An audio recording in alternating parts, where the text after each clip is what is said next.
We hope that you all have a little bit of energy left for us, but also for Cairo, a city which has been over the past 2-3 days been named a couple of times among those places where things can hardly get any worse, which was very encouraging. I would say this is true, but also not. So Sarah and I will give a brief introduction, and then we will have a presentation by Jasmina and Philip, then we take a break for a conversation, and then Alia will present her project, and followed by another conversation. So over the course of the last 5 years, as many of you have witnessed and seen, Cairo and Egypt at large have experienced an ongoing, quite radical transformation of the public sphere, both in terms of its physical texture and in terms of how it exists in people's minds. So in a way, one could say that public space exists exactly in this tension, continuously contested, renegotiated, and reimagined. So on a visible surface, what we discern from a distance is a battle fought between an authoritarian state and the counterforces of numerous publics. Between the state and its performing, regulating and policing public life on the one hand, and manifestations of resistance and struggle of people claiming public spaces, streets and squares on the other.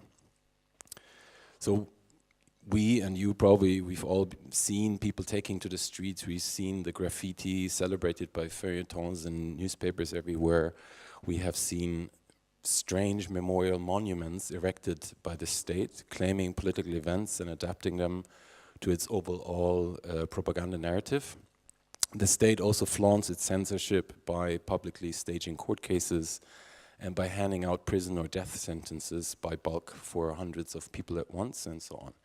However, there is also a layer of conflict that is perhaps less binary and less visible, more entangled within the fractures of the deep state and much more covert forms of interaction. So in the light of that, it is important, for instance, to remember that public space is also strongly delineated by legal frameworks and boundaries, which determine who can access certain spaces, but also in terms of arbitrating the memory of public space through the restriction of public records and archives. And these nuanced complexities, in many ways, often do not get the kind of attention they deserve. So due to these radical shifts in the lived experience and imagination of the public sphere over the past years, I, for example, personally don't feel in a position to make any statements about the nature of public space, or to make any attempt at theorizing it into something cogent or legible. Instead, we hope to access this moment through the artistic practices themselves, examining precisely these covert aspects that speak to this space. So if anything, this transformation over the last years could be summarized as a shift from a temporary open moment of possibilities to a complete takeover and shutdown, a violent clampdown by the present military government. Some sort of, I don't know, yesterday this word Gleichschaltung came up in my mind. Like a synchronization of the different layers of the public sphere, whether in terms of language and public speech, spatial politics, or state protocols that prescribe very exactly how political events are supposed to take place and how the media is supposed to represent them.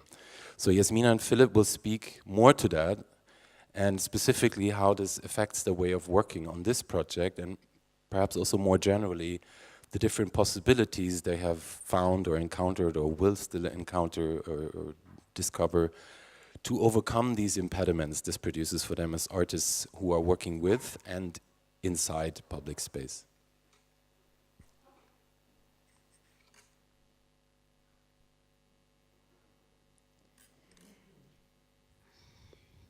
Within art as a field of practice, I think we've situated our questions in and around those past few years in Cairo.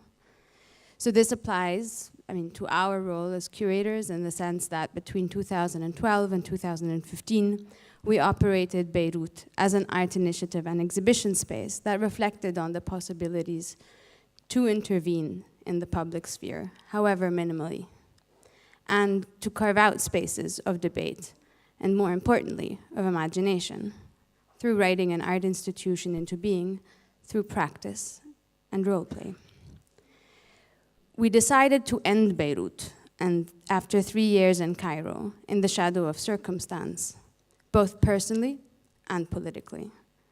So at the point where the conversation started in Cairo towards our participation in this project with Draft, we felt compelled to take our minds elsewhere. This is yours, Jens is editing my script. The presentations our group is presenting today crystallize a divergence, which culminated in 2 distinct projects by Rizk and Jasmina Metwaly, an in-progress filmic work in inverted meditation of the public sphere, looking inwards into the space of institution, of government, of law, filming behind closed doors, grappling with access to lawyers, judges, and prisoners. And another project by Alia Musallam, Elsewhere Struggles Across the Sea. Alia's project culminated in a workshop which took place earlier this spring in Alexandria and is a continuation of her series of history workshops, Ihki Ya Tarikh. Elsewhere Struggles Across the Sea focused on the period between 1880 and 1925 in Alexandria, bringing together a diverse range of students of art, architecture, writers, graphic storytellers, heritage activists, and translators, all interested in that period. Alia's workshop methodologically opens up the possibility of personal engagements with archival findings, of court records, forgotten plays, and soundtracks of a historical moment that at times appears to foretell, or at least encrypt, something of what we are experiencing today. The point of inception for us last year was located elsewhere.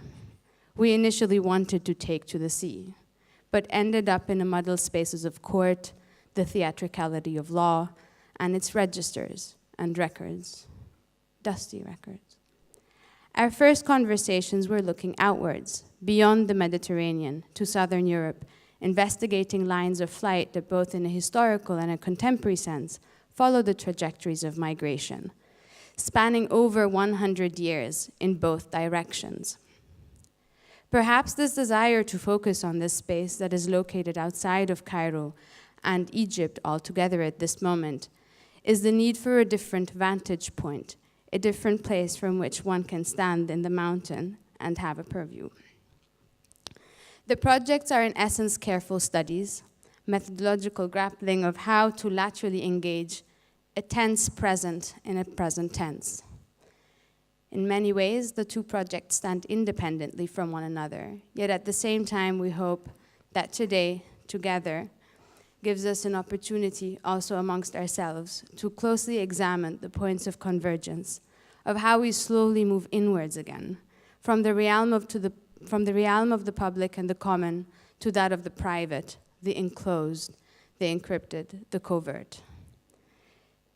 Jasmina and Philip's practice, as they will talk about, that highlights this move and its necessity, a systematic analysis of architecture, characters, and their place as filmmakers or artists, as interpolators or producers, particularly in the liminal space of the theater of the state and its institutions. And with that, I hand over to Jasmina and Philip. Thank you very much.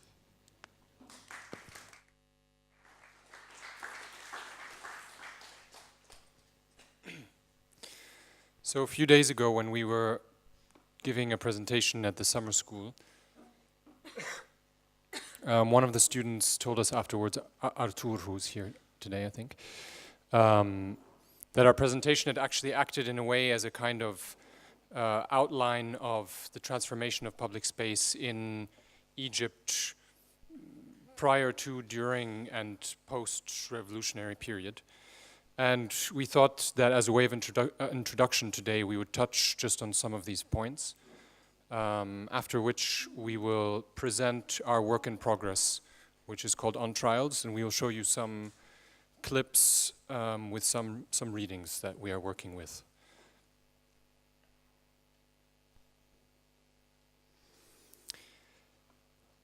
Like in so many places, marginal communities in Egypt have a long history of practicing an encroachment on space that is in public but not for the public.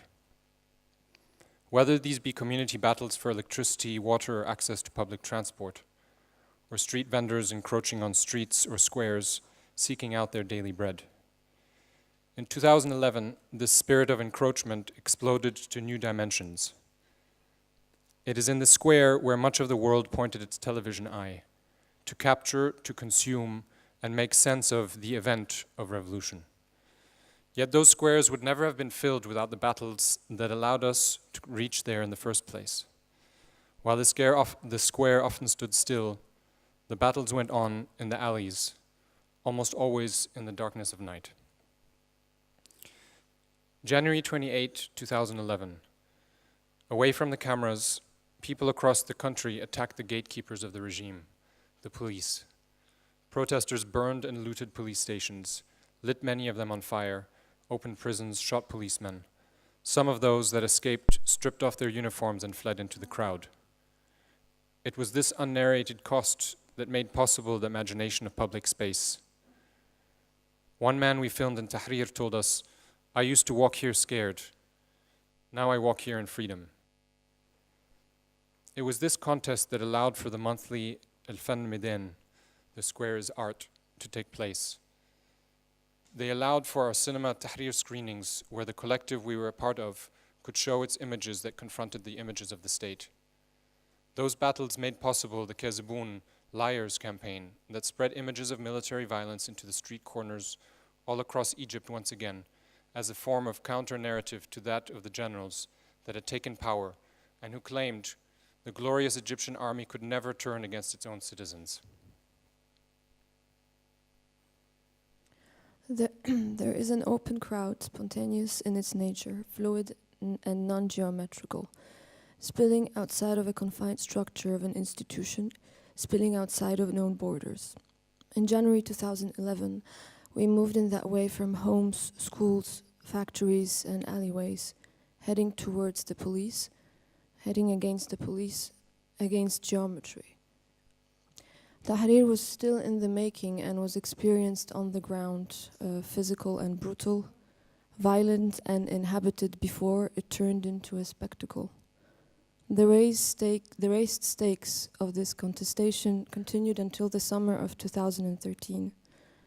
On August 14th, 2013, almost 3 years ago, the soldiers turned on one such crowd, killing over 1,000 protesters, injuring and arresting thousands, occupying 2 squares, El Nahda and Raba al-Adawiyya. Many of them they shot to the chest, head, stomach. There was so much blood and open wounds covering bodies, so many bodies it was difficult to recognize a friend.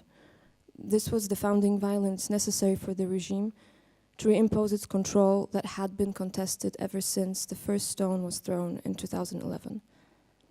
The killings led to a transition from the open crowds of revolt to closed crowds of the state's apparatus that we were so familiar with leading up to 2011. Following that one act of violence, our offensive turned into a defensive, the space of contestation from the street into their web of bureaucracy. That act of violence gave them the possibility to reimpose a complexity of suppression. One of these, November 24th, 2013, a new law outlawing any form of protest, any coming together of 5 or more. The perpetrators susceptible to 5 years prison or simply bullets to the body. More followed. Forced disappearances, military trials on civilians, court cases determined by a phone call from state security, legitimized by the performance. Negi, Sane, Melek, Abdu, Shauken, thousands whose names I don't know, the physical negotiation of what belonged to the public now are ruled by the state's men and women, enacting the codes of conduct of the courts, police stations, factories, streets, and hospitals, enactments that disseminated fear back into the street. The state apparatus methods became more overt yet enclosed in the physical spaces of their domination, cornering our contestation into their layer of control enclosed and legitimate and open, secret behind their walls. Yet despite it all, the contest is still there, though discontent is small and opposition is a matter of life and death. This April 25th, bodies again in the street, they hit us hard. In our previous project, we moved from an idea of street theater to imaginary events taking place inside of a closed tent that would become an imaginary street and factory. This time we continue with that movement inside by filming behind the closed doors of offices of lawyers with former prisoners in sealed sound studios and a tailor in his private practice.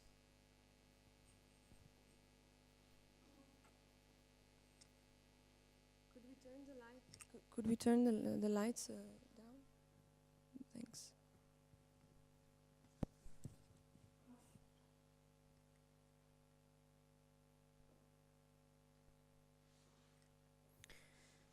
He said he liked him in white, so elegant and chic. He made his military uniforms and carefully tailored his suits. He made his last suit, the one that he wore when he got shot. They met 3 days before his death.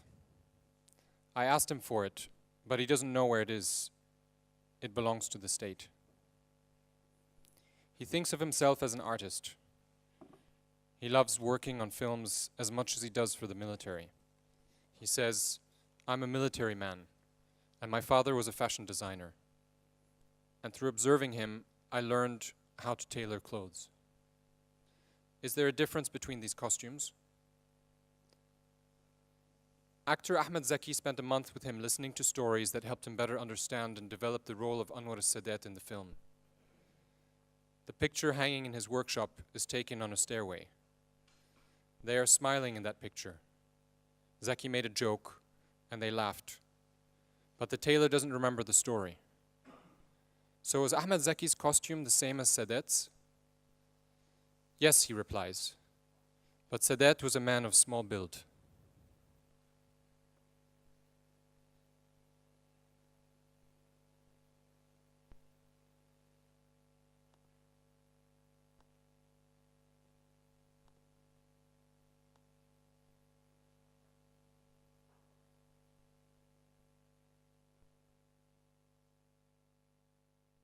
كنت سامع حاجة وانت جوه؟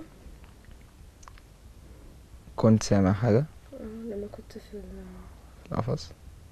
هو قفص ممكن توصف شكله؟ اوكي.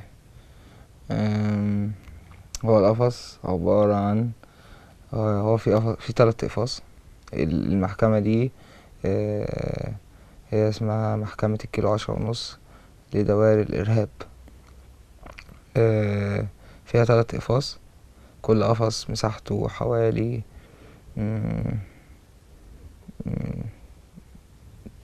3 متر طول في 2 متر عرض. فيها 4 دكك بالعرض محطوطين، والصوت مكتوم جدا، مفيش صوت خالص، مفيش يعني الصوت جوه مكتوم. هي عبارة عن طبقتين سلك، يعني طبقتين قفصين حديد ورا بعض. السلك بتاعها شبه المايك ده شوية، يعني نفس الباترن دي. فطبقتين، وبعد كده طبقتين ازاز عازلين خالص، وبعد كده طبقتين تاني سلك.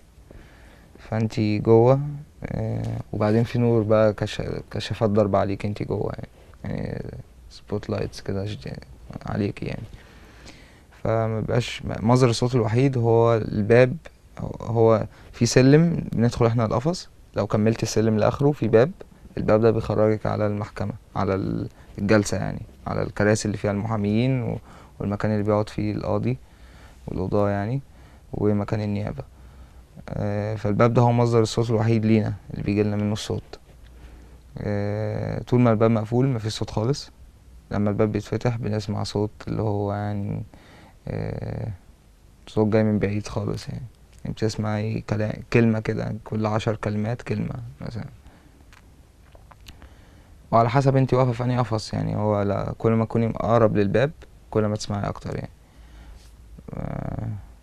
بس فاول مره رحنا المحكمه ما كناش احنا عارفين طبعا اي حاجه من الكلام ده، كنا متخيلين عادي يعني هيبقى محكمه عاديه.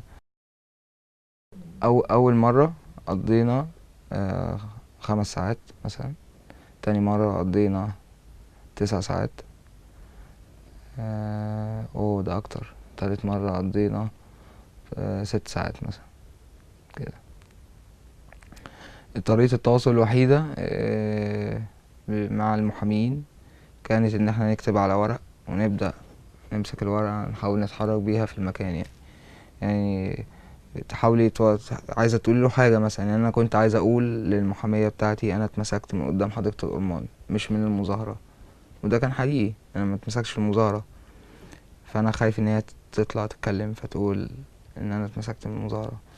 فكنت بقى يعني كنا بنكتب وبنحاول نوصل لهم، او حتى يعني بنحاول نعرف مين المحامي بتاع كل حد.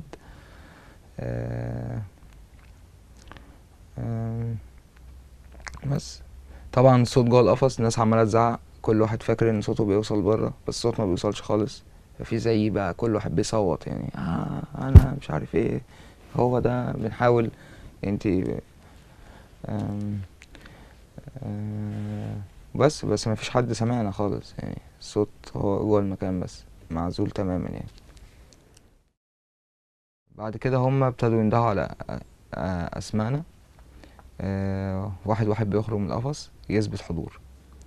في نص الموضوع كان في واحد اسمه راني، ده محامي، فجاي لي كل نقابة المحامين جاية، فعملوا هيصة في المحكمة، فالقاضي راح رفع الجلسة، وبعد كده دخل وخرج أجل الجلسة خالص. بعد كده سابونا احنا قاعدين. احنا كنا رافضين ان احنا نرجع نفس المكان اللي احنا محبوسين فيه، عشان مكان غير صالح خالص انك تقعدي فيه يعني، هتموتي يعني. في ميه، كمية ميه على الارض مرعبة يعني، لا بتعرفي تنامي ولا تصحي، والحيطان نفس الموضوع كلها ميه. ومفيش اي حاجة يعني، مفيش زيارات، محدش هيقدر يزورك هناك لان المكان ده بيتحبس فيه العساكر، مش مدنيين يعني. بتحبس فيه العساكر بتوع معسكر الامن بتاع الجيزة. احنا كنا جوه معسكر امن الجيزة. ففضلنا احنا قاعدين مثلا، القاضي مشي اصلا، طفوا النور، احنا فضلنا قاعدين جوه سايبيننا لحد ما جم قالوا لنا خلاص احنا هنوديكم مكان تاني، وراح ودونا مكان تاني. بحاول افتكر تفاصيل يعني دلوقتي اللي كان بيحصل جوه.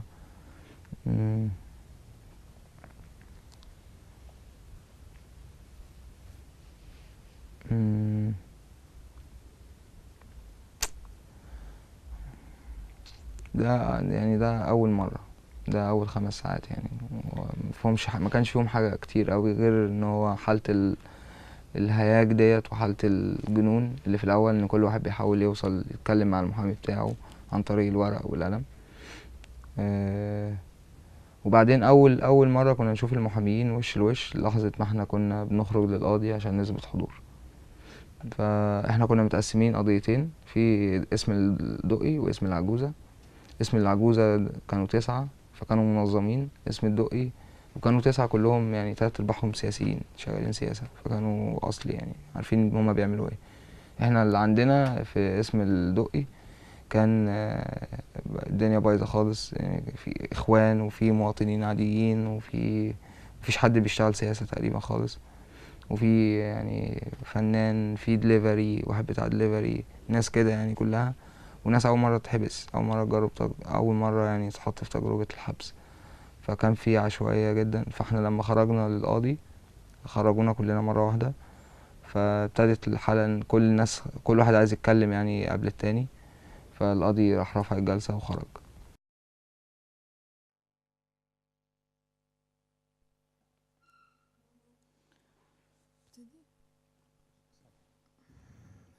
Using Life, a novel excerpt on trial in Egypt by Ahmed Negi.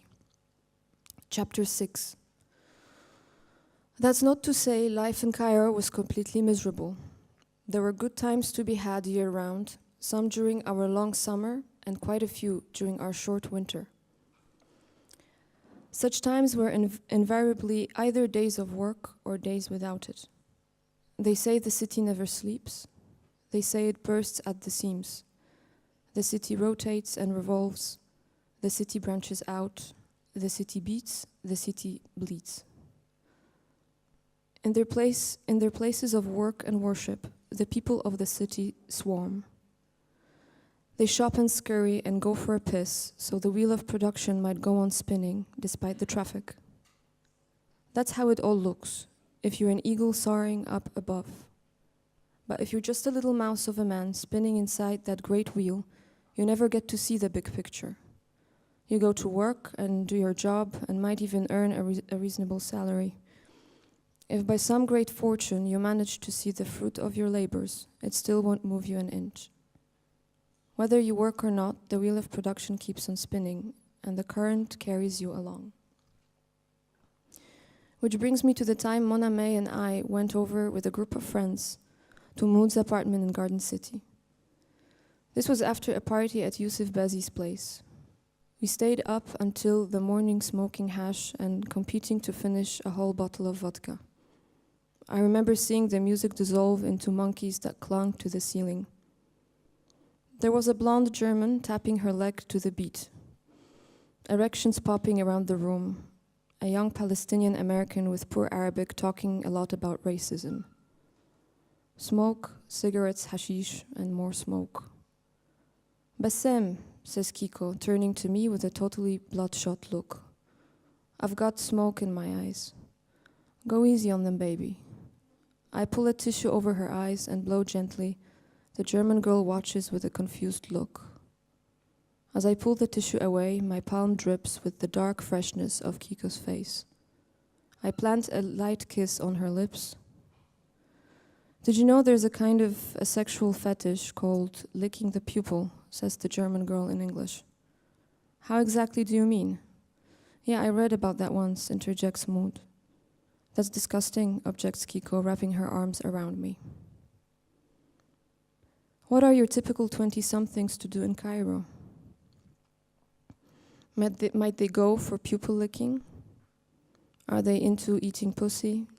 Do they like to suck cock or lick dirt or snort hash mixed with sleeping pills? Or one might ask how long it would take for any of these fetishes to lose its thrill. Are they good for life? Everyone here has done lots of drugs, both during and after college. Yet here we all are, little islands unto ourselves, with no greater aspiration than to hang out together. We manage to stay alive by sucking our joy out of one another. Mona May is standing next to the speakers. Her eyes are glazed over as though her soul's been sucked up by the music monkeys on the ceiling, and her body sways to the beat.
سيد الرئيس دكتور عثمان حاضر مع المتهم أحمد ناجي في الدعوة التي أمامنا اليوم. دفوعي تتلخص في 3 دفوع بعدما أبدى زملائي دفوعهم، فأنا منضم معهم في هذه الدفوع بداية من انتفاء الركن المادي والمعنوي للجريمة وصولا إلى ما سأبدأ به اليوم.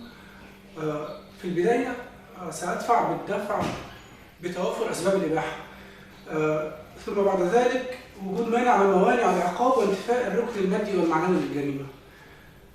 أحب أن أبدأ سيد الرئيس بالدفع بتوافر أسباب الإباحة، وهو ما وضحته المادة 60 من قانون العقوبات، وهي التي توضح ألا تسري أحكام قانون العقوبات على كل فعل ارتكب بنية سليمة عملا بحق مقرر بمقتضى الشريعة.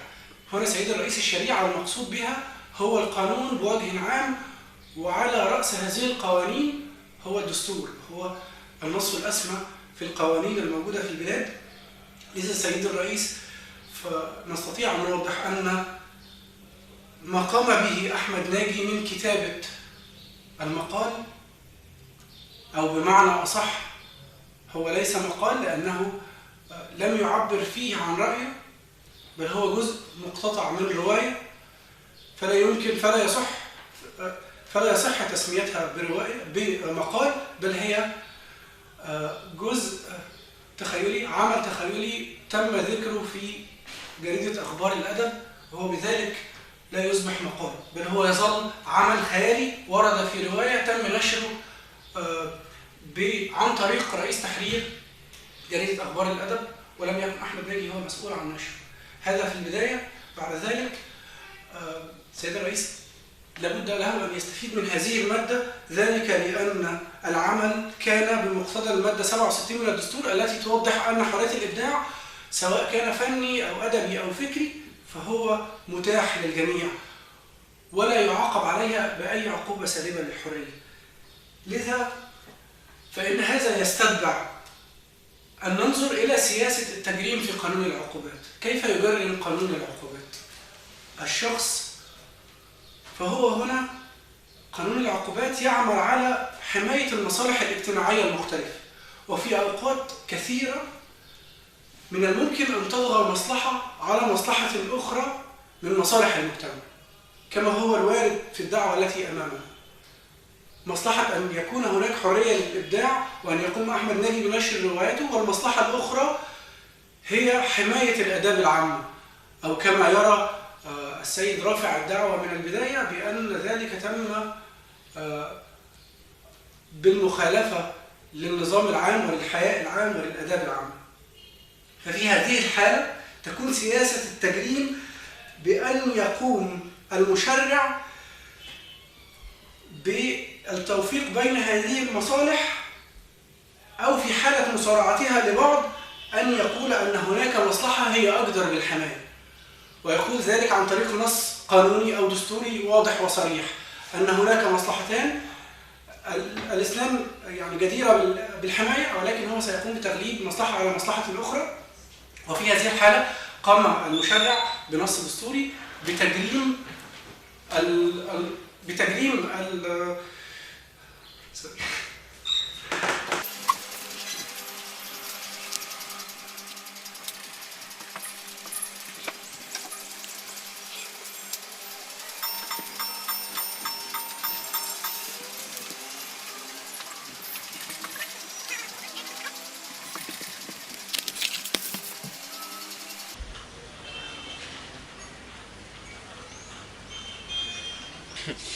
لا مش دي طبعا، مش دي طبعا، بس لا مش دي ما انا ما ينفعش.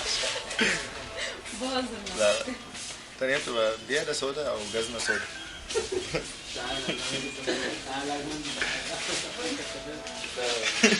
لا ده شو اسمه ده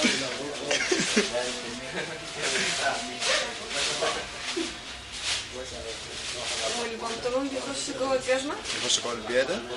في البيادة دي بتبقى لحد هنا كده، وبتتقفل بتقفيزة سودا استك، وبعد كده بتلبس البيادة. ايه أهمية اللبس؟ يعني في أنا اوريدي شايفة إن في حاجات اختلفت على حسب في لبس للصحراء ده بنستخدمه في وقت الشغل وكده، وده لبس ممكن نروح بيه أو ممكن يبقى في منشآت تعليمية وكده. تقدر تلبس الزي ده وانت ماشي دلوقتي في الشارع؟ لا. ولا التاني؟ لا. الشغل ده بعد التخرج بس. بعد التخرج لكن دلوقتي لا. بعد التخرج. امشي بقى. ولو لابسه؟ لا محدش كلمني يعني. بس دلوقتي مش مسموح يعني. دخلت الجيش ليه؟ مستقبل بس. معرفش. حب البلد؟ اكيد.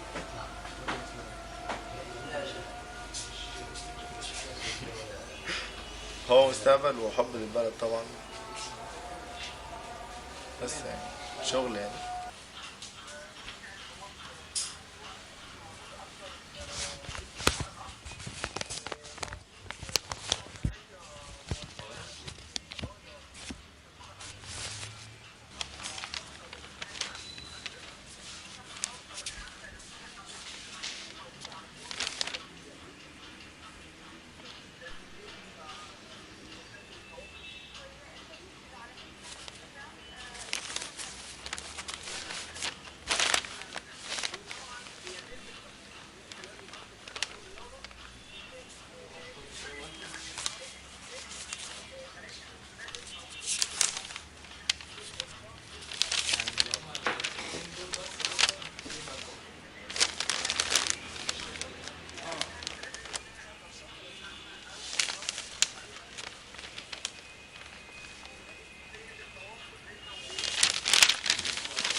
انا دايما على طول ما بحبش اظهر كده بالشكل ده، ما بحبش اظهر بالشكل ده خالص، بحس الشكل رخم قوي.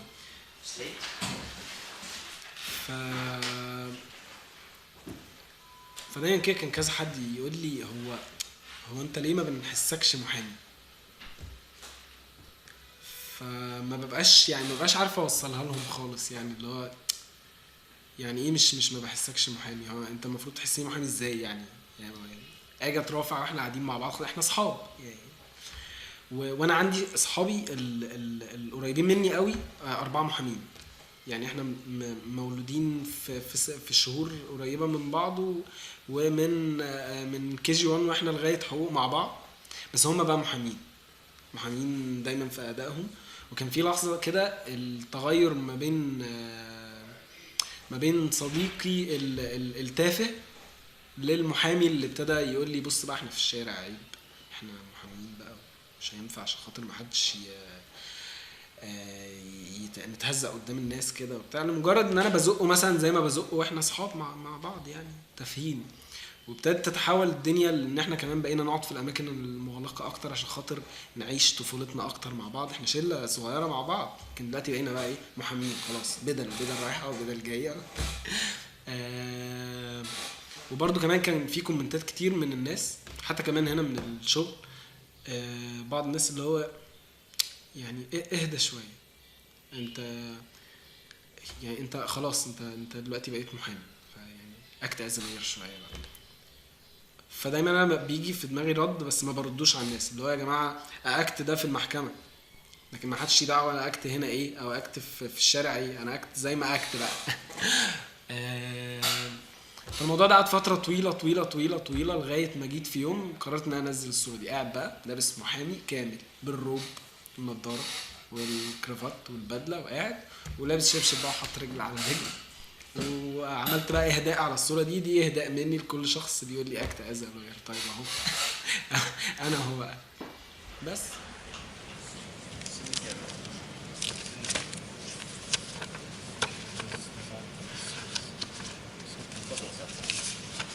والله العظيم هو الحق.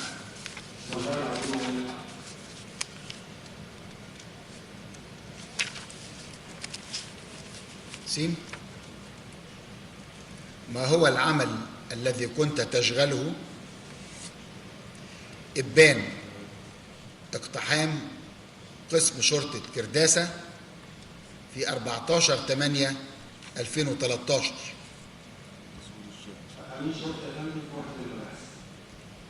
جيم كنت أمين شرطة بوحدة مباحث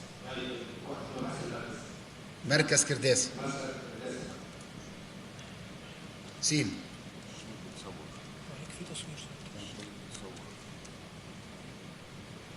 مش عايز تصوير للشاهد.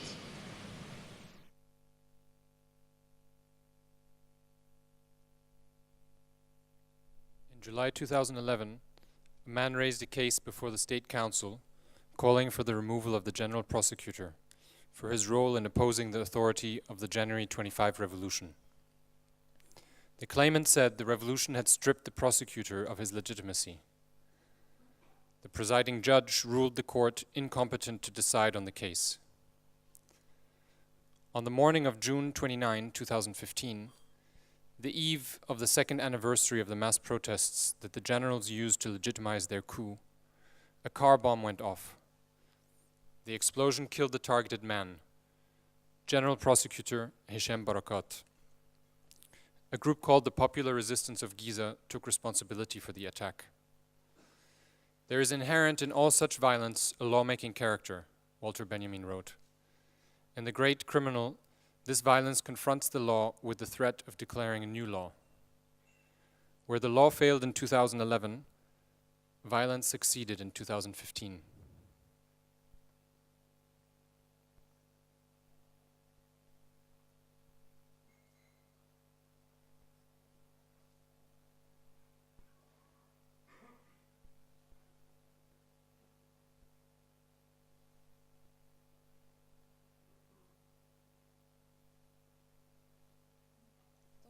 Thank you.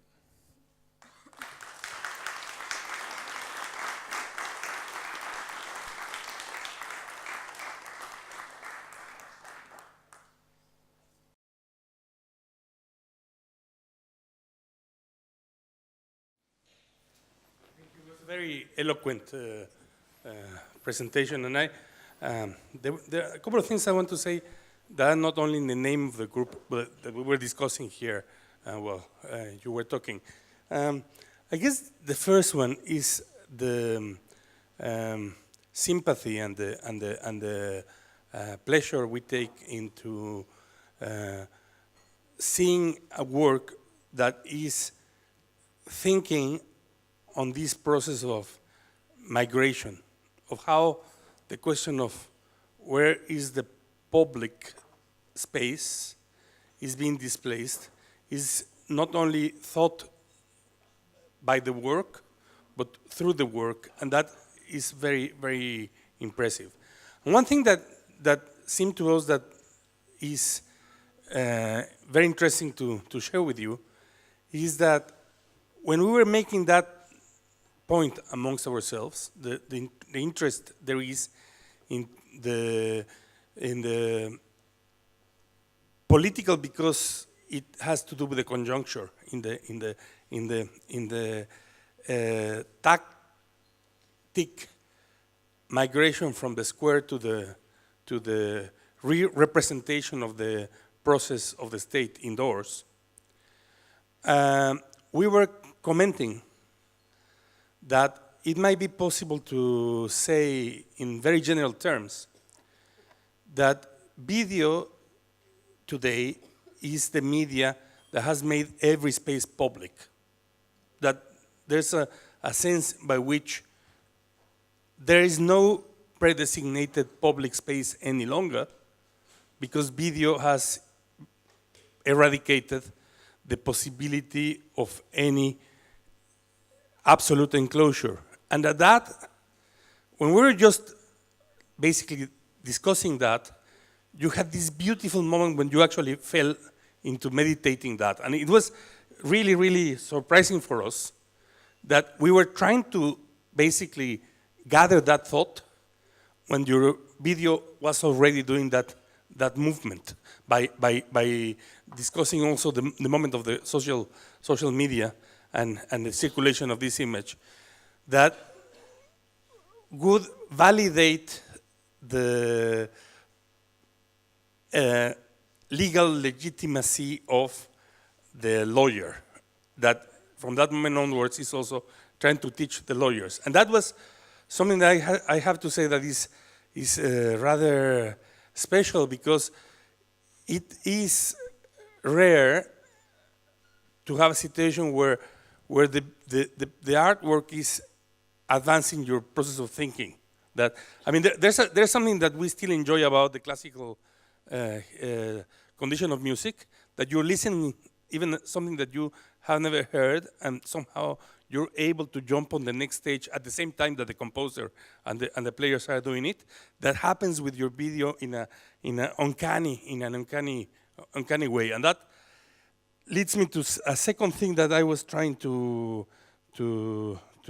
bring, and is that the question that is also very interesting in terms of this synchronicity of the possibility of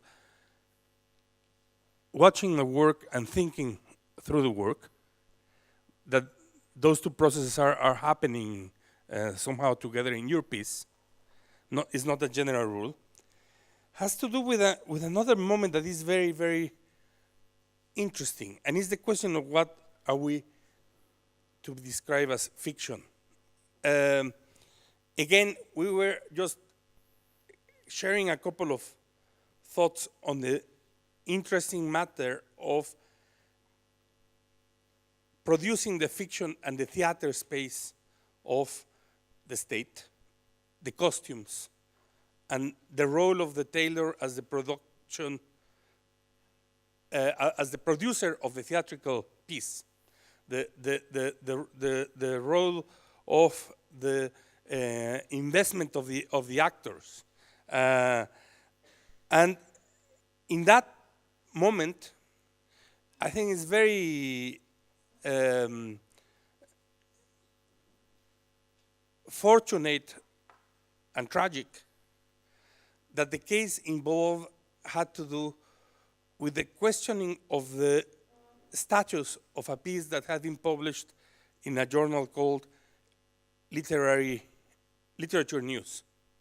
That suddenly a condition of a moment of the state involves the discredit of the notion of fiction, that the questioning that a piece that is being published as fiction is fictional, establishes a certain moment in the history of a place when you actually cannot covert or take hide or pretend that you're just doing art. And most of the times we are trying to describe the opposite hope, that the fiction would jump out of the bag like a tiger and do something. But I think that it's very, very interesting in that moment that you have both the opposite issue, that somehow the space of artistic production becomes dangerous because it stops being art. And that is not necessarily a goal. And that, I think, is very, very interesting in your piece, that there's this tracing of that border where artistic practice is at the verge of becoming dangerous for their producers. Finally, I guess there's another thing that I found very eloquent, and is somehow to think what is the stage that you are transmitting us through these videos, the decision of using these offices. It is, of course, the stage of Kafka in the Western modern tradition. That's the space that was somehow incorporated into the modern imagination through the the question that is alluded at the very beginning by describing this process as bureaucratic, that there is this, seemingly, it looks like a Mexican court. It's going to last like 5 years, and it's going to be very difficult to find out anything like the smoking gun, and everything is going to be transcribed in ways that require a very high training to simply understand what is the game about. But the fact that these spaces are effective places of a freedom of speech, the fact that you're producing something inside the boring, dusty, bureaucratic offices that is going to actually become images and words that matter, that somehow speaks to me of the notion of utopia, that is not the place where things are right, but a place where somehow the conditions are inverted and something becomes possible. And that is something that I haven't seen often. I mean, I think that's a very, very interesting solution to actually make these spaces inhabit a certain truth. The only case I remember, and I don't think that you've seen anything of that, is the work of a Venezuelan photographer, Alexandra Apostol, that has been precisely staging allegories of the Venezuelan nation, playing in a very ambivalent, intelligent, seductive, and sexualized way with the national emblems inside decrepit offices that somehow transmit the situation of the Venezuelan state as a stage. So all that is what probably made us feel that there is something very, very sad and special when the square is not available and you need to actually find a theater to play. Thank you. Thank you very much, Quatemo. A huge amount there. If you'd like to make a short response, perhaps. Just a short comment in response to your reflections. Thank you.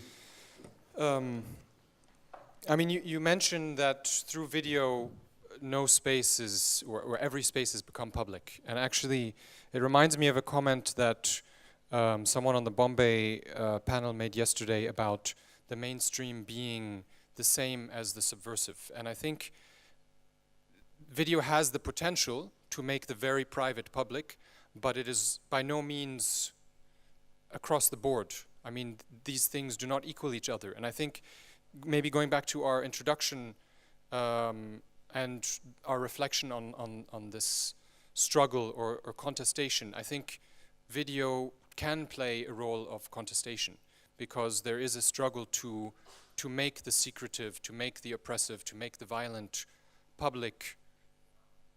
There's that potential, but it doesn't always do that. It's a small potential. It's actually a very small window.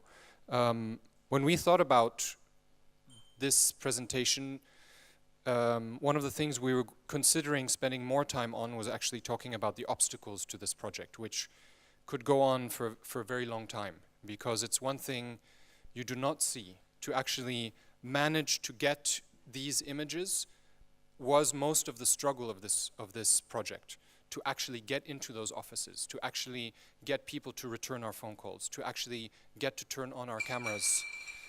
The footage from the court was basically smuggled out of the court. We got lucky, because after the judge told our cameraman to turn off the camera, they took everybody's footage on their way out, because they suddenly decided this was illegal. So video has that potential, but that's also something that's going on in this project. That's a constant place of contestation. Thanks. Thank you very, very much. Let's hear from the commentators, if we could, if they'd like to, yeah? Yeah. No, please, yeah, okay. The microphone coming, yeah? There, Christian. It's just a comment relating to E.L. Weizmann's work. it is also important who is filming, because in his court cases, if a Palestinian is filming how another Palestinian is shot by an Israeli officer, it is not anymore allowed in court because he's a Palestinian witness. And so he is developing other tools, but it's also related to the video. So he has to calculate, extrapolate the ballistic curve inside. He needs several witnesses, and out of several video sources, he can extrapolate with algorithms the proof that the bullet was coming from an Israeli soldier. So this I just want to add. Thank you very much, Christy. Thank you. Nils, would you? Yeah. Yeah. Thank you. No, just an impression. I'm looking for words, but I had the feeling that you very carefully work with the means of video and of language, and this creates a great trust in what you are doing and a great interest. And I think that you are not led by somehow a dramaturgy or an aesthetic that you have read somewhere or left somewhere, but that you develop the aesthetics on the move concerning to what you are tackling and or representing or analyzing. And this gives, in this bulk of very sad and crucial things, a sign of hope. Thank you. Sign of hope. It's always a good place to kind of hand the thing. I just want to sort of carry on from the comment about Eyal Weizman's work, and to think about sonic artist Lawrence Abu Hamdan's work, which is actually about the Palestinian bullets and everything else. I think his work is important and has this idea of forensic sound kind of comes in. And this was beautiful. Like, this was just amazing. It was breathtaking. It was scary. I was like viscerally. I had a lot of a lot of emotions, a lot of big feelings going on. But I want to kind of continue on this issue of the recording of sound, right? So the fact that you allowed the maintenance of the microphone. Yes, thank you. I'm like completely dying of heat, and so I can't think. But the fact that you kept the microphone in the frame, right? This idea of this becoming some sort of archive of sound, and then reading those pieces and like thinking about licking pupils, right? So seeing and hearing and what's happening. So there's a certain kind of forensics that you're actually doing through this video, which I find incredibly significant, and also simultaneously incredibly difficult. And it raises for me just a slight bit of, like, I was worried about exoticizing the traumatic, like just slightly. I felt like I was doing it just slightly. And so I want to be very careful about, and it's a very fine line to tread. I think you do it very gracefully, but there are moments when it's just too beautiful and just too painful, right? So just kind of throwing that out there. Thank you, Uzma. If you could pass to Prasad, and would you like to pick up on that last point at all? Just to, with our previous work out on the street, which was set in a tent, we made a film with a group of workers, non-actors. Without going into too much detail, I remember in the last draft meeting, there were some comments from the people who watched the film asking about us and our presence in that film, in that experiment that we had. And I think our presence was missing, was kind of edited out. Although you could see the infrastructure of the space, you could see the cables hanging, the camera. There was maybe a couple of moments where we were on the stage. I think it made us think a bit more about who are we and where are we in these projects that we work on. What is our role? What isn't? How close actually are we to these realities? Or how, for instance, with that image in the studio, there's an attempt to kind of look at things through these different layers of difficulty to approach, and also being in a way far from that truth. So I think, like in with this project, what we would like to do is to develop that more and to think about that more and take it further and further and see what kind of outcomes, or what are the enactments? What are they about? Anyway. Yes, ma'am. We'll go to Prasad and then to Kwatemok. Yeah, Prasad, yeah, thank you. And then to Ashok. I like the presentation very much because there's an interest in the anatomy of the aftermath of the crowd that produced the public and the aftermath that produced the public later on. And the aftermath is kind of fueled largely by grief and intense experience. So the work kind of, opens up and it looks at, dissects it. Would you like to speculate in the subsequent public that will be produced, the anatomy of the new public that will get produced after the aftermath? Would you like to speculate on that?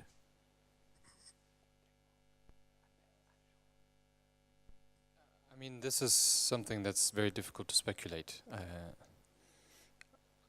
I think there will be an aftermath to the aftermath, and I think it will be much bloodier than it was the last time. But it's hard to predict. I think it's enough trying to deal with the moment that we are in currently.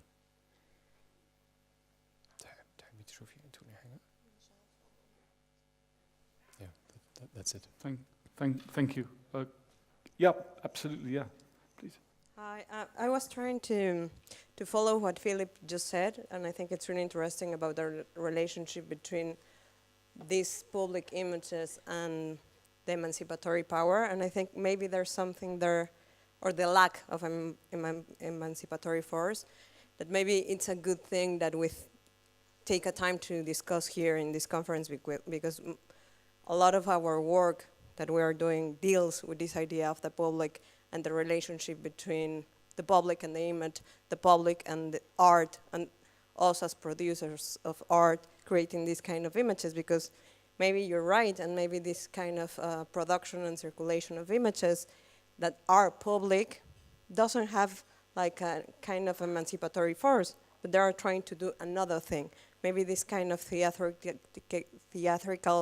stage or putting scene are creating another thing that is not this kind of aim of revolution or something. I mean, maybe we need to rethink the kind of public sphere or space in which we are working, because maybe, I mean, of course, as Cuauhtemoc said, I mean, these images are creating a public, and there are images, really interesting images, because are the legal space, let's say, no, or this kind of a stage of a legal space that is not what we are thinking about Egypt. No, we're not when we are thinking in the sphere and in the square, but there's another form of the public that we are working on with these kind of images, and maybe to ask ourselves what we are doing with these images. I don't know. Thank you. Yeah, thank you, Helena, and Cuauhtemoc, and then we'll go to Ashok. Yeah. It's very closely related, but this is actually a provocation. I hope it's acceptable, because I guess that the narrative that you made of this police officer that is not brought to trial and then there's justice has to be discussed with a very, let me put it, indifferent position. I mean, I know perfectly well that bringing somebody to justice, and I'm quoting Obama, is, I guess that is the new way of calling that, bringing somebody to justice, is something we need to start discussing. Because my provocation is that against our feelings,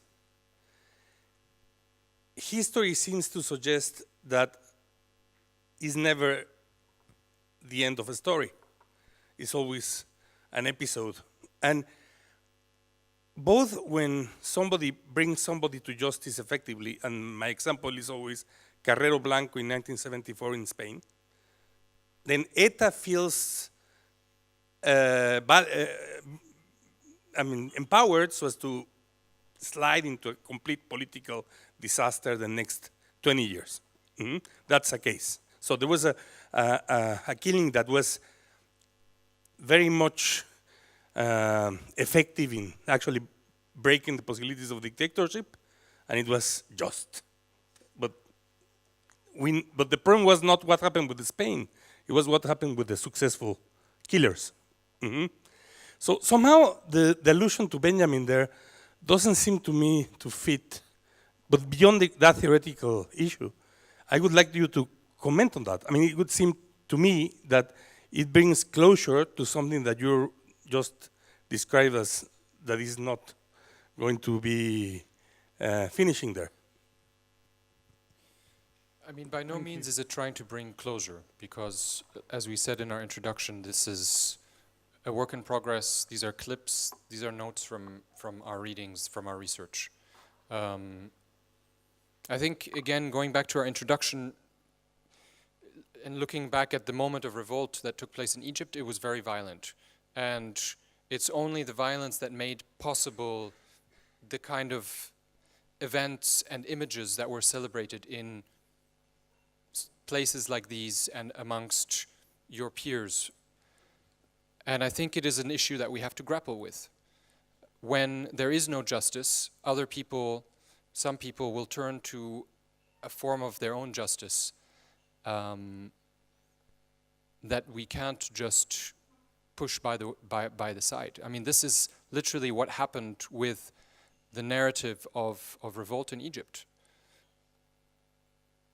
Violence was not given any credit for the possibilities that emerged, and violence became the justification for the suppression of protests that existed. And so violence plays an extremely central role in these narratives that we are reflecting on, that we are a part of, that we are creating within. So, you know, what I like with this comment of Benjamin's, and this comes from his text, Critique of Violence, of course, is that it leaves open a possibility for something, but we don't know what it is. And we are at a moment right now in Egypt where we don't know where we're heading, you know, going back to the earlier question. There is not an easy out. Right now, things are getting increasingly worse, and we really don't want to bore you with the details of suppression and torture and death penalties and, you know, the complete, it's horrendous. And I mean, you're familiar with it from Mexico, but with similar aspects. When this blows, it's not going to be good. And so we can't sit here and make some sort of aesthetic work that doesn't grapple with the difficult questions. But the comment is open. I think in Benjamin it remains open, and we would want to do the same in this work. Thank you. Yeah. Thank you, Philip. We'll just go to the last comment for this part from Ashok. Thank you. Thanks, guys, for that. Just a short thought that if, which I think is very important, if you locate the work as you did in the legal structures and the courtroom itself. So it's a question of whether you weigh. I think basically that you may not need some of the framing techniques. You may be able to abandon some of the framing techniques that were used today. And I'm just saying this as a question of what then else might happen. And there were a few words which are not necessarily central to the project, but the language of, say, covert versus open, or the eagle and the mouse, the public and the private, and even in some ways the lawyer who does not look like a lawyer. For me, it seems like that's, once you've decided that you've entered the legal system in a certain way, then those things are not what's at stake, right? So, I mean, those binary, if you want to call them binary, they don't, they transform into something else within the legal system. And the struggles and the violence, or as you said, that people seek a form of justice. And that shape of that is quite different. The shape of that desire and the shape of the violence of the response is quite different from the question of whether this is covert or not. Right? It enters a specific kind of space.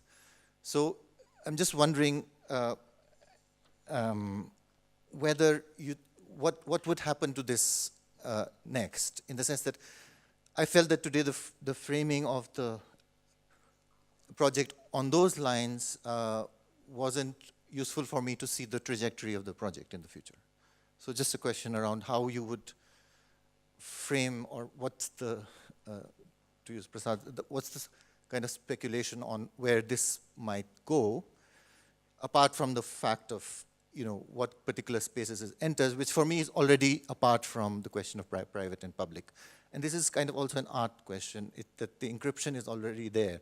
It's always in the gestures, and it's not so easy to separate, you know, or to lay it, or to frame it in the terms that one may be used to. Thank you, Ashok. Yes, just the last comments, if you would like to pick that up.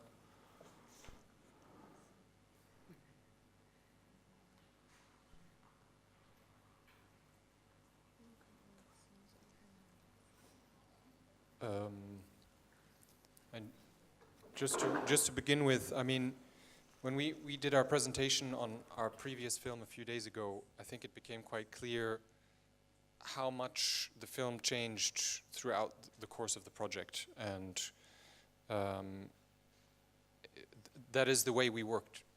It is process based. So at some point we were planning to work on a kind of performance, enactment that would act as a kind of, to help lay bare the performance of the state. That hasn't happened yet. Hopefully it will happen. But of course, I mean, the framing today in a way is necessary because the film is not done. The work is not done. And so you're absolutely right to point out these kinds of issues. Jasmina? Thank you.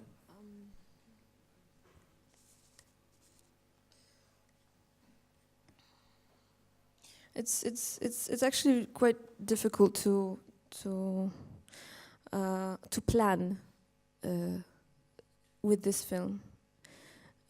Maybe the way it is being presented here, what we attempted to do is to give as much as we can, with that, but still letting the images kind of do what they're doing without over-explaining everything. I think what we find difficult working on that project, which Philip already mentioned earlier, and I would like to relate to that, is the fact that it is difficult to enter these spaces, and people are afraid in Egypt right now. Our friends, some of our friends, for instance, a judge in training who wanted to help us with that project, and told us a lot of important stories that he witnesses every day at his work. The moment we turned on the camera, or even the recording, we didn't film him actually, we filmed his office. The tone changed, the stories changed. So there's a certain difficulty, and I think this also relates to the speaking about fiction also in a different manner, is that there are certain truths that are not being told. They do not unleash themselves in front of us. And that I link to also the aesthetics, or at least trials, trying out different things here. I think draft is good for that, for us, is to try and see how it works for you guys, and to see if that aesthetic, can it work or not, or are we pushing it too hard? Because we're part of that story. We work closely with some of the lawyers on cases that are on our friends who are in prison right now, for instance. So it's a reality that we're very much part of, but we're also aware that there are times when we're not. And coming into that as filmmakers with cameras, with equipment, we feel there is an urgency to show that. We're still trying out the ways of doing that.